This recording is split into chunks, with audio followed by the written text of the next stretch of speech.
Hi guys, welcome back to another The Shivan review and welcome back to the fourth virtual top jumps. Today I have an epic showdown for you all. I am going to compare two SUVs, which are the Bentley Bentayga and the Aston Martin DBX.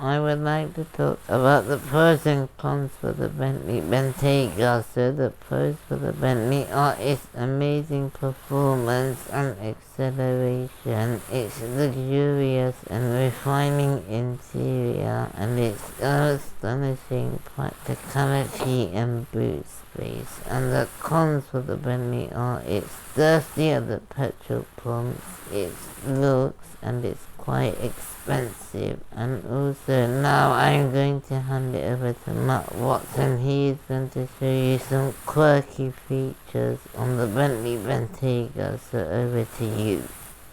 Underneath the skin, it's exactly the same as an Audi Q7 and a Porsche Cayenne, but it's wrapped up in this lovely Bentley outfit. Obviously that doesn't come cheap. This car starts from £147,000. Now this model I've got here, because it's a limited edition first edition model, it costs almost £200,000 with options, which is a lot of money. Let's kick off the video by talking about the Bentayga's design, because Bentley has reworked it considerably to make it less ugly. The biggest difference is here at the back. It's very different to before. The lights and the shape of them mimic those of the GT Coupe. It's nice. Also, they do a little dance when you turn them on, and they've got this crystal jewel-like effect in them. Also, look at this. You've got a rear diffuser there. Seems a bit excessive, and a larger roof spoiler than before. And this one is in carbon fibre. Still, it does sort of need them, because this car can do 180 miles an hour.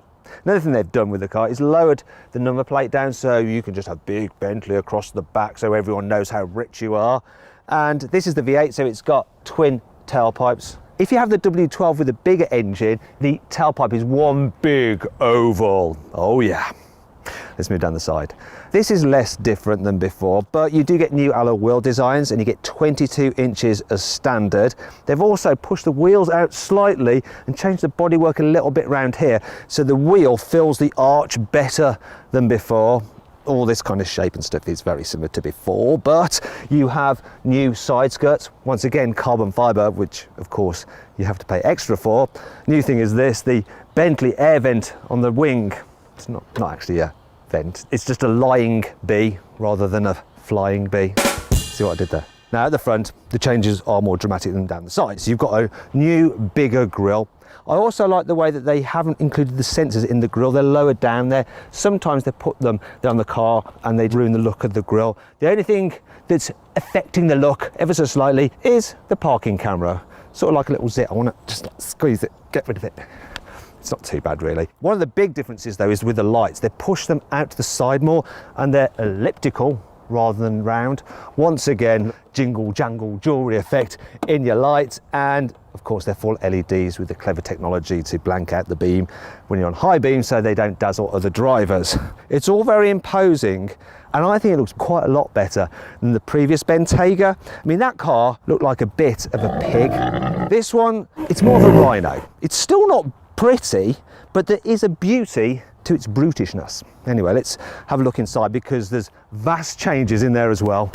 Entering a Bentley Bentayga is a little bit like entering a private members club. It feels really, really exclusive and luxurious in here. The design of the dash is all new. I like it. You get new steering wheel as well. You've also got new seats. There's new doors.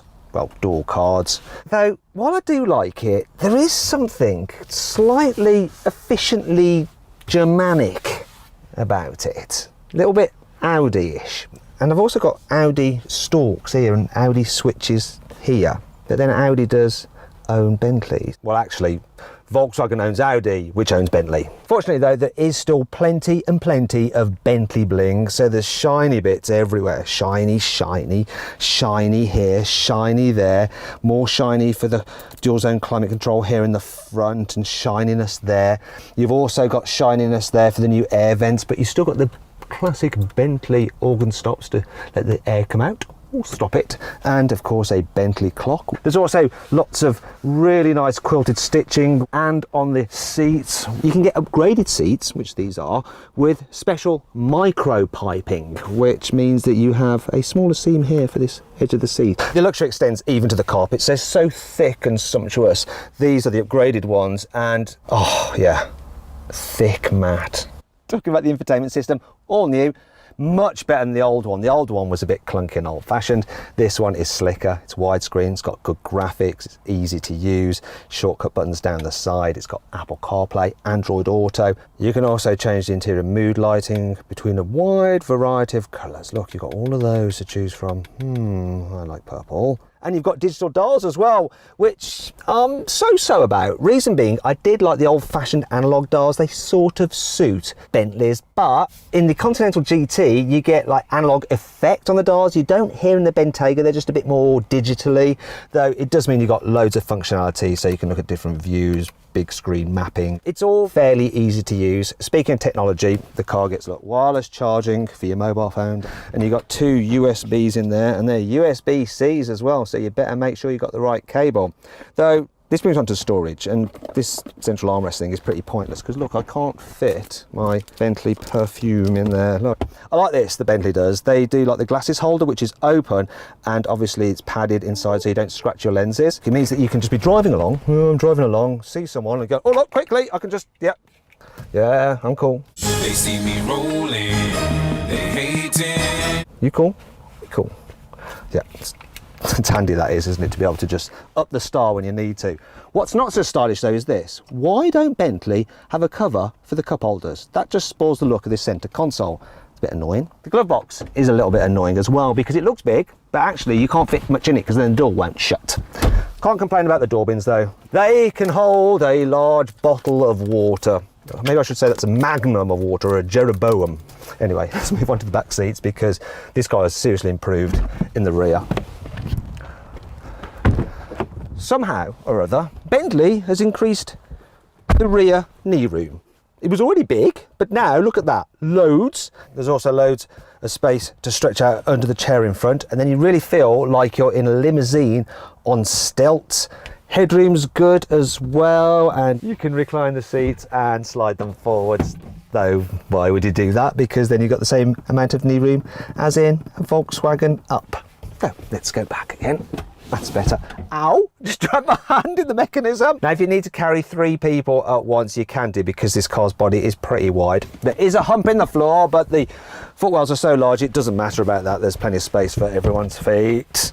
Though this middle seat is a little bit hard. It doesn't feel quite so premium. In fact, if you have a person sat either side of you, it's going to be like you're in economy class on an airplane, if you can remember what going on an airplane is like.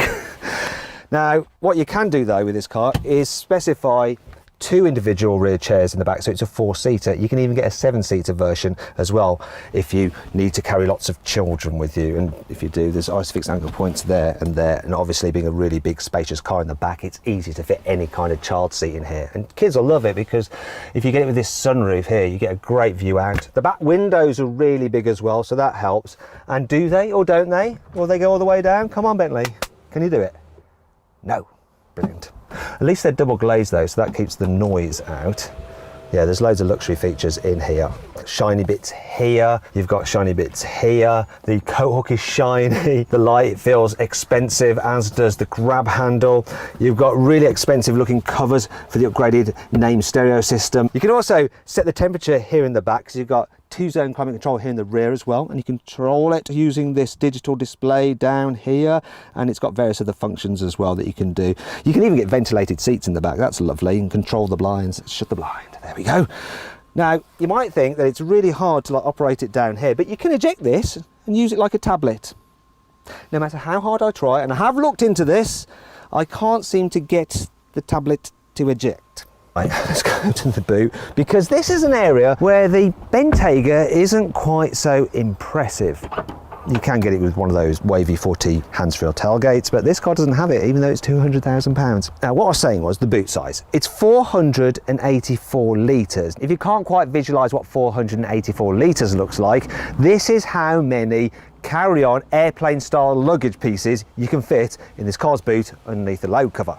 Now, by comparison, a Rolls-Royce Cullinan's boot is 600 litres. A Mercedes G63's boot is 667 litres. Still, it is big enough for most people, and if you need to load it, you can press this button to lower the car down on its air suspension, and it hisses as it does it like an angry cat. Still lowering. Still lowering. Fully low. Then it makes it easier for your big bull mastiff, which is about the size of me, woof, it's weird, to climb into the boot, and it's a square shape. If you think there's something under here, there's not. There is a net there, 12-volt socket there, and some runners there, so you can fit dividers in the boot if you want to pay some more money. The luxury is pretty good though. Nice carpet, and leather on this particular model extends all the way back here.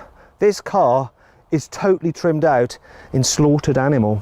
One thing that does annoy me about this is if you want to fold the rear seats down, you have to walk round to the seats. There's no catch in the boot, and when you do fold them down, bear with me, no, come on, oh, see, they don't lie fully flat, they stick up a bit, and there's a bit of a ridge here, so it can be annoying when you're manoeuvring things in the boot. The ventilation system has an ionisation function, and what that does is emit negatively charged particles, and these stick to pollutants and then cause the pollutants to then stick to other surfaces, thereby removing them from the air.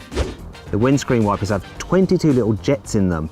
Means that when you use the windscreen wash, spray doesn't go everywhere. Look at that, oh, very good. I'm completely dry. Also, the water is heated to aid cleaning. There's even a little washer which cleans the sensors at the front, so you don't get those error messages from your safety systems. For £3,600, you can get something called Terrain Response System. What that does is allow you to set up the car accordingly depending on which surface you're driving on. So it'll alter things such as the four-wheel drive system, central differential, the rear differential, the throttle response, the gear changes, the intervention from the stability control, and the suspension ride height. You can just do it by turning this knob. So that's snow and grass, that's gravel, that's muddy ruts, and that one's for sand. You can get the Bentayga with active anti-roll bars. So what they do is hold the wheels firmly together when you're cornering, because it stops the car leaning so much. But then if you're going over bumps or off-road, they release so the wheels can move much more freely independently with more travel like that. So you can get a special biometric security box underneath the central armrest where you can store valuable items, and you can only access them by using your thumbprint or a fingerprint. You'll be able to get the Bentley Bentayga with a 6-litre W12 twin turbo with over 600 horsepower. Though if you're feeling a bit guilty about the environment, there's also a V6 hybrid with 440 horsepower. For now though, the only engine available is this V8. It's a 4-litre twin turbo, and it puts out 550 horsepower and 770 Newton meters of torque. Interestingly, it's the same engine as in the new Audi S8, only in Next up, I'm going to talk about the pros and cons for the Aston Martin DBX. So the pros for the Aston Martin are its outlandish off-road capabilities, its beautiful looks, and its fantastic exhaust note and engine sound. And the cons for the Aston Martin are its technology is outdated, it's got poor fuel economy, and it's less powerful than its rivals. And now I'm going to hand it over to Mark Watson again. He's going to show you some fascinating things on the Aston Martin DBX. So over to you. You're like, oh my God, that's one sweet looking SUV. I particularly like this. The ducktail spoiler and the light bar across the back, which is just like on the Vantage. The only bit I don't really like is this panel here.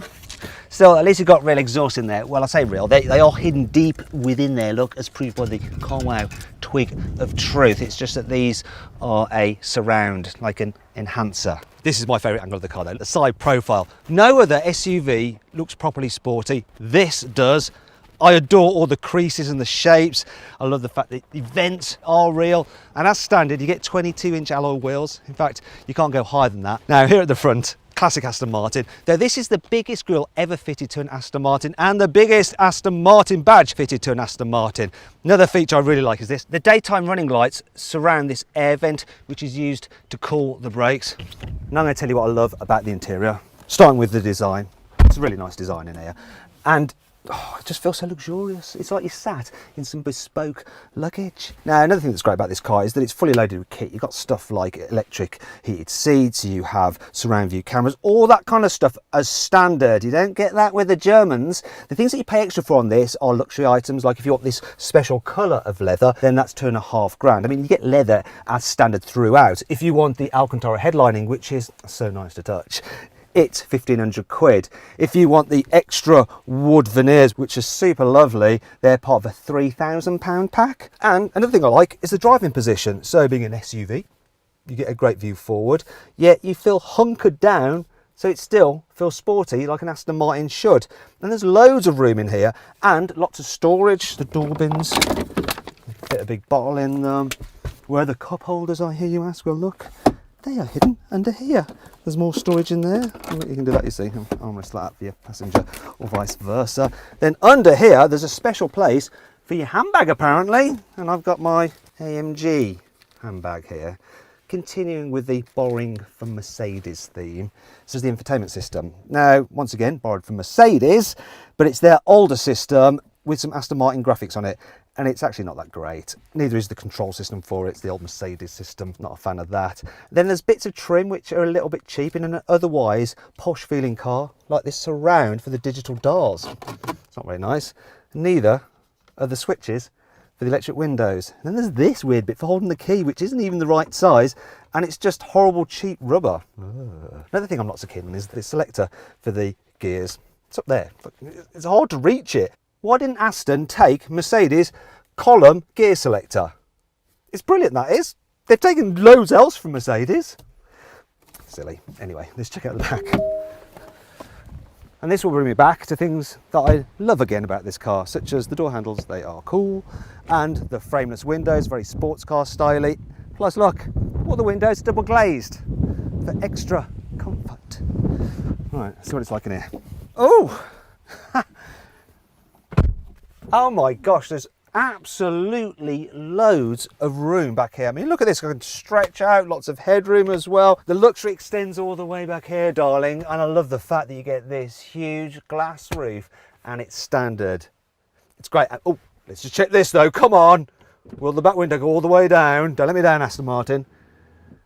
Ka-ching. Well, it's hard to fault back here actually. Middle seat's okay, even though there's this big hump in the floor, there's still plenty of room, and yeah, the armrests. That's a bit annoying, you know. If you like that, someone's in the back, they end up with their arm in there. Should have a cover, but at least you do have through loadings, so you can have two people either side and carry your skis or whatever you need to. The only thing that I find is a little bit odd is this: the smallest ever seat back pockets, but at least they feel really posh. In fact, everything does. I mean, look at those grab handles. No plastic here. Yeah, it's lush. It's super practical. Let's check out the boot. Now the load capacity is 632 litres, which is more than the boot on a Bentley Bentayga, Lamborghini Urus or Audi RSQ8, and it's super luxurious even in here. Lovely carpeting, leather on here, nice metal scuff plate, no load lip. In fact, it's so inviting. Look, I just want to get in myself. Now wait a minute. Well, this boot actually feels, I think, about 13 litres smaller than the boot of a Porsche Cayenne, which has 645 litres of space. Aston Martin has made sure that the car's doors do cover its sills, so in the rare event that you do go off-road, you won't get your trousers all muddy when you get in, because the sill will still be all nice and clean. And I particularly like this. Look at that! You don't have to step down in the car, you just slide in. Love that, it's flat. Oh, and that plaque as well, that's cool. Awesome. The first 500 buyers of the DBX will get a special edition 1913 model. 1913 was the year that the company was founded, and those cars will come with some extra kit, plus the owners will get a special build book of their car, which is signed by Aston's creative director Marek Reitman. Car's making all sorts of funny noises. I think it's the air suspension having a bit of a fart. Also, those buyers will be invited to a special cocktail party at the Waldorf Astoria in London. You can get this car with a load of special luxury packages. One of them is bespoke luggage for the boot. Another features a special bag for the rear armrest. And you can even get a dogless pack. Whoa. No, it's a dog package, Matt. Dogs. Oh yeah, dogs, you're right. It's a special dog pack. Oh. Unlike many SUVs, this car has an almost completely flat underside to help improve the aerodynamics, and that's handy in a car that can do over 180 miles an hour. Aston Martin has tuned the exhaust for a very fruity sound, though if you need to be quiet it can be, so this is normal mode. Not too raucous. Now I'm going to put it into sports mode and it's going to open the valves and make it more shouty. Yeah, you get the idea. You know what time it is? It's ready for the test drive.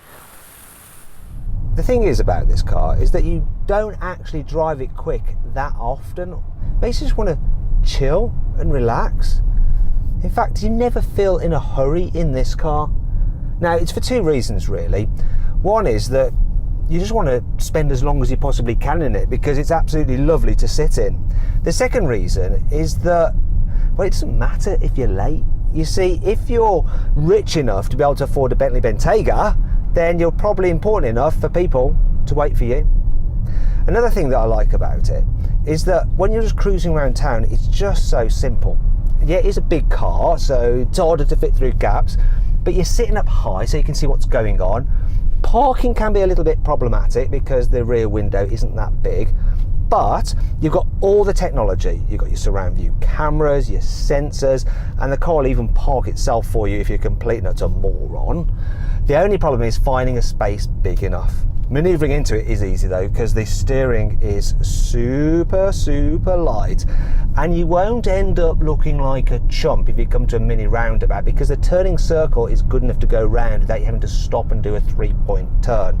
Think more luxury yacht than oil tanker, and you're pretty much there. Another thing I really like is the gearbox. It's just silky smooth. I don't even know there's any gears there, and if they are, they're lubricated by melted butter. It's just glorious. But if you suddenly need to accelerate, you floor the throttle and boom, away you go. Whoa, that's enough.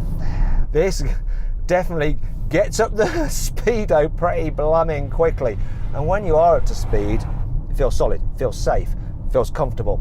It's so quiet. There is no wind noise. Another thing that's quite impressive is that it's a powerful car, it's a heavy car, yet if you're gentle, it's not that ruinous in terms of miles per gallon. Well, relatively speaking. I'm getting 23 miles per gallon. It doesn't really matter if you're Bentley owned in terms of the cost, it's more how often you're going to have to pull over to fill up. I'll tell you another thing that takes the strain out of this car, and it's the adaptive cruise control. So let me just make it active, and it'll do that thing, keep me a safe distance from the car in front, and automatically steer to keep me in lane, so I don't really have to think about much other than how smug I am. Question is though, what is this car like when it encounters a twisty road? It's going to handle like a hippo, isn't it? Well, actually no, it's more like an ox, but an ox in running shoes, because for a big car it stays very flat through the bends and it grips very well thanks to its 4-wheel drive system. Thing is, the steering, look at that, is stops that communication between you and the road. I mean, that's part of like the Bentley thing, you want to not feel so much, but it does mean this car isn't as fun to drive as a BMW X6M. There is one last thing for me to test on the Bentayga, and that's its off-road capability. And I'm going to do a real life test, something that will equate to how it will be used in the real world. You see, this is the kind of off-roading you're going to be doing if you own a car like this. It's going to get no more extreme than just going up a gravel track through the woods, across your estate, to the entrance of your stately home. Cheerio, old boy. The DBX is clearly plenty quick enough off-road, but what about on-road? Well, we're going to find out now. So underneath the bonnet is a 4-litre twin-turbo V8 that's been hand-built in Germany because it actually comes from AMG, just like the engine in the DB11 and the Vantage. Here it produces 550 horsepower and 700 newton meters of torque. Drives all four wheels via a 9-speed automatic gearbox. DBX is the first ever four-wheel drive car Aston Martin has built in its 107-year history. It's also their first ever off-roader. So the first thing I'm going to do is take it off-road. Before I do that, I'm going to put the car into Terrain Response Plus mode. What that's going to do is raise the suspension 50 millimeters above normal, give me some ground clearance, and it's also going to set the gearbox up, the central differential, the rear differential and the stability control for off-road conditions. Now what I'm going to do is follow the car in front round an off-road course. Now the idea is that I've got to keep up with the car in front. The only problem is that it's being driven by Aston Martin's Director of Engineering. His name is Matt Becker and he's the guy who sets up exactly how Aston Martins feel to drive on road, though now he's also doing it how they drive off-road. So I'm going to follow him around this course, but apparently he doesn't like to hang about, so I'm going to try and keep up with him. All right, Matt, you ready? Let's do it. Obviously it's got all-round independent suspension because this is set up primarily as a road car. There's no rigid axles though like you have on like hardcore off-roaders. Oh, this looks slippery. Come on, power up here. The four-wheel drive system can send up to 50% of the engine's power to the front to... Oh, that was scary, I didn't know what was coming. I was busy trying to talk to you. Anyway, you can send 50% of the power to the front wheels to help pull you up steep slopes such as that. Oh, this looks sketched. Right, I've got hill descent control. I better put it on, There it is. Now that should mean that I can just take my foot off the brake and the car will just ease itself down this slope at 4 miles an hour. I'm not going to risk doing it myself. I can't even see. Whoa, this is steep. Now he's getting away because I'm just doing 4 miles an hour. Come on, off with that. Bugger it. Come on. Oh, I'm going to watch that bit. Approach and departure angles are pretty decent. They're similar to a Porsche Cayenne. Obviously it's not as good as a Land Rover Defender, but you know, this is going to be way better on road. This is nuts. It's like doing a forest stage in the Welsh Rally. What's going on here? Oh, I need hill descent control again.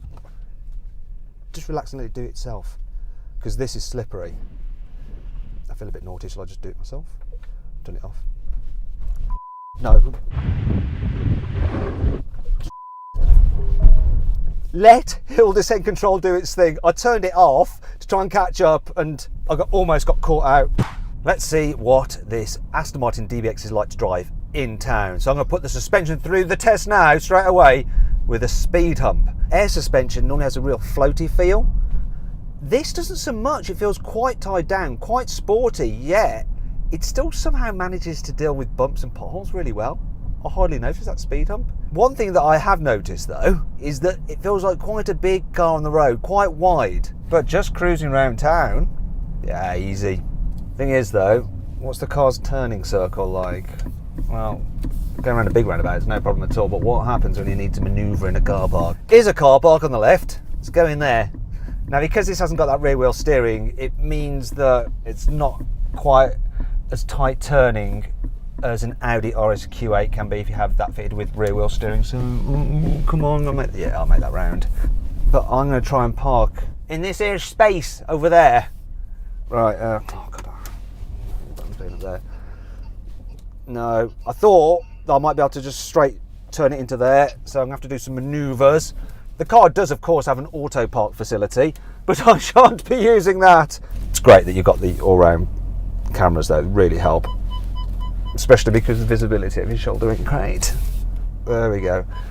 If this DBX is going to be a hit, it needs to perform out on the motorway. Well, I can tell you it's very, very quiet, very comfortable and very easy to drive, especially as it has something that you can't get on other Aston Martins, and that's adaptive cruise control with lane keeping assist. So I've got it turned on now and it does that thing where it's got radar to keep me a safe distance from the car in front, though I can tailgate a little bit if I want to. And look at this, the graphic for the distance between the cars is a DB5. How cool is that? Now, if I want to do the steering assist, I have to press a button down there, which means I have to take my eyes off the road, which seems a bit silly. Really, it should be on the steering wheel. Now it's engaged though, the car's automatically steering to keep me in lane, though I do have to keep my hands on the steering wheel, otherwise it'll disengage, but I don't have to do those tiny little inputs. It's super easy. This car in front's a little bit slow. I want to overtake suddenly. How does the engine and gearbox respond? So let's give it a go. There we go, floored it. Took a second, now we're off. We're flying.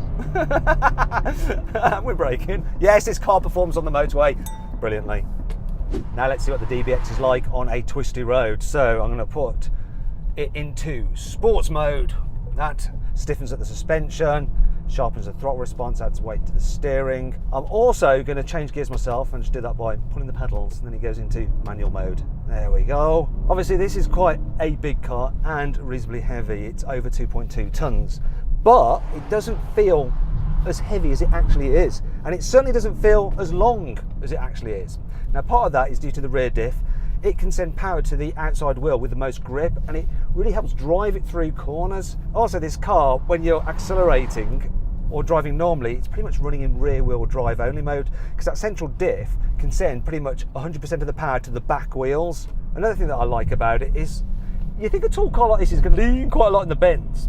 It doesn't at all. Now the reason it doesn't do that is that it has this anti-roll system, and it basically uses the adaptive dampers to stiffen up the side where the car starts to lean, so it props it up. Look, I'm going around here, staying very, very flat. The steering, it's not got the most feel to it, but it is precise and puts the car exactly where you want it to go. This is as fun on a twisty road as any other sports SUV I've driven. Is it as fun as a Vantage? No, of course it's not, but you don't expect it to be. But then it's more comfortable than a Vantage, and I've got a better view of the road ahead. This is the closest you're going to come to having your cake and eating it with a car. Thing is though, I wonder if it's any good at doing skids. I need to turn the stability control off. There's actually no button. Maybe I have to go through a menu. There we go, vehicle, through that, yeah, and then into that. And now it's off. All I've got to do is find somewhere safe to do a donut. Now this looks like the ideal place to try and see if I can donut it. Let's give it a go. Yep. Now the ESP's kind of coming in. Well, can I go back the other way? Go on. Oh. No. The ESP is never fully off. It's still there, just kind of interfering a little bit. But I guess part of the reason for that is that it's a tall vehicle, and I need to make sure that you're not going to flip it. Oh no, it's had enough now. Apparently you can slide it for a bit, but then after a while the ESP figures out that you're being an idiot and it starts to intervene. Thank you to everyone who voted on Instagram, and the winner is the Bentley Bentayga. I agree with you all, because I prefer Bentleys because they're practical, they're faster, and they're better looking in the real world, and cheaper as well, so that's the one I would have. Thank you for watching this video, and also check out and subscribe to my YouTube channel. It's called The Shiver Review, and also follow me on Instagram. It's called TSR UK. Next week we will be doing some more amazing cars, so stay tuned again everyone.